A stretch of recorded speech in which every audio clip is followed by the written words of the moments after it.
Hello, my name's James Pope, and I'm a senior climate scientist at the Met Office. And I'm here today to talk to you about climate change in the Outer Hebrides, starting at a global scale and working down to how climate change is affecting the islands as a whole. So, if we start at the top with the global climate change, because climate change is a global issue. 2023 was globally the warmest year on record.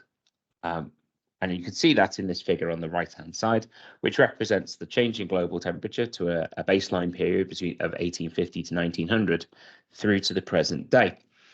And one group within this section, the Berkeley Earth Group, actually declared that it was the first year that had gone warmer than 1.5 degrees Celsius, which is a target linked to the Paris Agreement, although it doesn't breach the Paris Agreement for a solitary year to go past the target. The years 2015 to 2023, which I've sort of highlighted between the purple bars in the top right-hand corner of the figure, are now the 9 warmest years on record. And if you take that horizontal purple bar, you can really see that they're all significantly warmer than any year prior to the year 2000. If we focus on the UK, it was actually our 2nd warmest year on record, just beating 2022.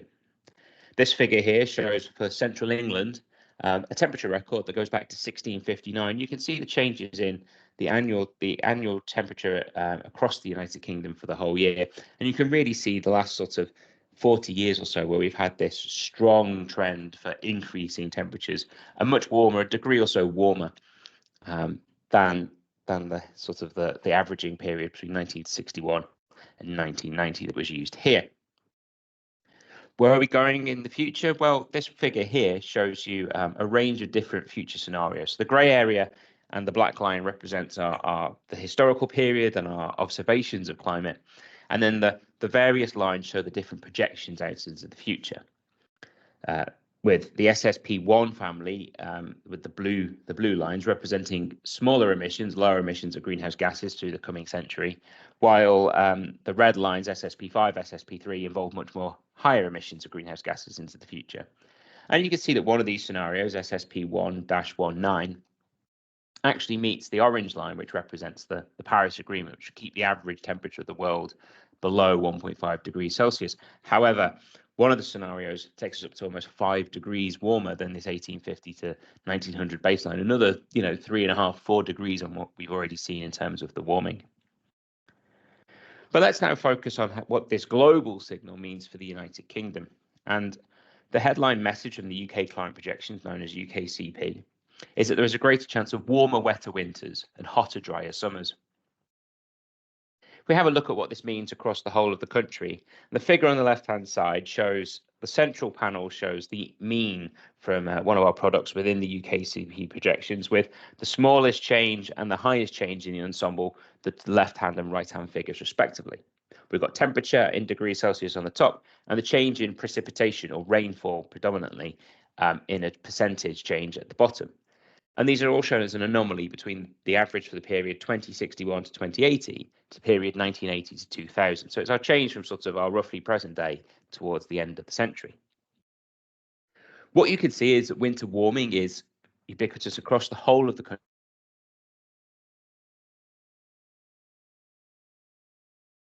And maybe up to 3 or 4 degrees in some of the top end of the results. Similarly, the country gets wetter. This is obviously showing the winter. And with the exception of sort of northern Scotland and parts of Northern Ireland, nearly all ensemble members show the United Kingdom being a wetter place in winter. If we look at the summer, same figures, same plots, the same layout. So again, this end of the century period compared to this more recent past. And you can see that warming is again across the whole of the country, but particularly in southern central England and perhaps some of the more extreme temperatures in the extreme ensemble members, 6 to 7 degrees in the very bottom of the country. Meanwhile, for rainfall precipitation, you can see that there's generally drying across the whole of the country, with the strongest changes in South Wales and the southwest of England. Maybe seeing 60 or 70% less rainfall in the future. There is a small chance in the other end of the extreme that some parts of the very north of Scotland might see a very small increase in future rainfall. With regards to sea level, well, we'll see sea level rise around the country. The blue bars here show a 10th to 90th percentile, so sort of a full possible range of almost full possible range of future sea level rise in blue for a low emission scenario that's very similar to the Paris Agreement, just slightly warmer global average temperature, and a high emission scenario in orange, which is simulating about 4 to 5 degrees of future warming. And you can see that for the 4 UK constituent country capital cities, Belfast, Edinburgh, Cardiff and London, that there is an increase in sea level around, but there's a real difference depending on where you are in the country.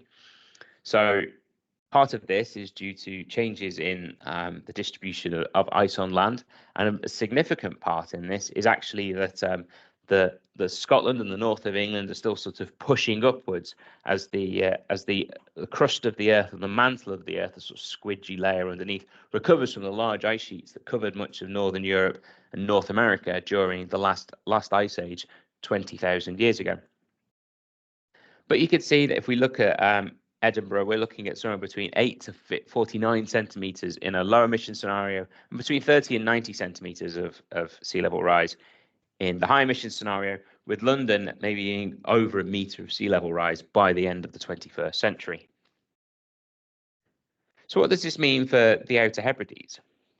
Well, if we take Stornoway, Drimsdale and Castlebay as a sort of a transect of locations through the islands, and if I just look at, you've got the winter, spring, summer and autumn mean for the season temperatures and the average rainfall per day during those seasons in millimetres. And what you can see is that for Stornoway, we're looking at maybe 4 degrees in the winter and 4 degrees per day of millimetres per rain of winter.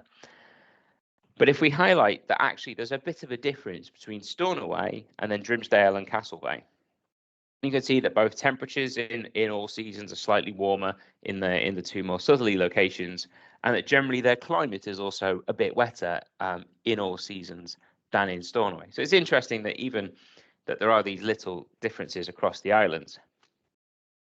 And actually those figures which are representing the average for the period 1961 to 1990 are sort of somewhat missing some of the warming and changes in rainfall that we've already seen if you compare to the period 1991 to 2020.